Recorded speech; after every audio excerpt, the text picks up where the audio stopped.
ഈ ലഹരി വേട്ടയ്ക്കിടെ കോഴിക്കോട് ഈ അടുത്ത ദിവസമാണ് ഒരു പോലീസുകാരനെ വെട്ടിപ്പരിക്കേൽപ്പിച്ചത്. അപ്പോൾ ആ പ്രതിക്കെതിരെ വധശ്രമത്തിന് ഇപ്പോൾ കേസെടുത്തിട്ടുണ്ട്. പന്നിയങ്കര നായ്പാലം സ്വദേശിയായ അർജാസിന്റെ അറസ്റ്റും രേഖപ്പെടുത്തി. ബെൻസൻ ബാബു ഉണ്ട് നമുക്കിപ്പം വിവരങ്ങളുമായി. ബെൻസൻ, ഇപ്പോൾ പ്രതിക്കെതിരെ ചുമത്തിയിരിക്കുന്ന നടപടികൾ എന്തൊക്കെയാണ്? വിശദാംശങ്ങൾ പറയാം.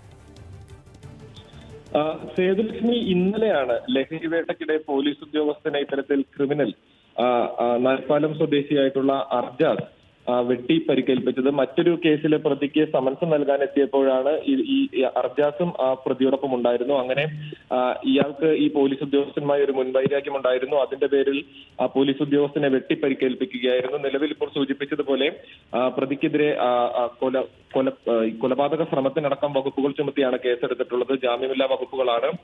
ഇയാളെ പോലീസ് ഇന്നലെ തന്നെ അറസ്റ്റ് ചെയ്തിട്ടുണ്ട്. ഈ പ്രതി ലഹരിക്ക് അടിമയാണ്, ലഹരി വിൽപ്പന അടക്കം നടത്തുന്നയാളാണ് എന്നും പോലീസ് പറയുന്നു.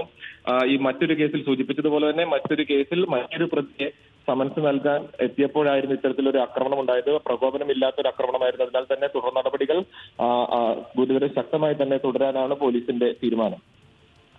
ഓക്കെ, ശരി ബെൻസൻ.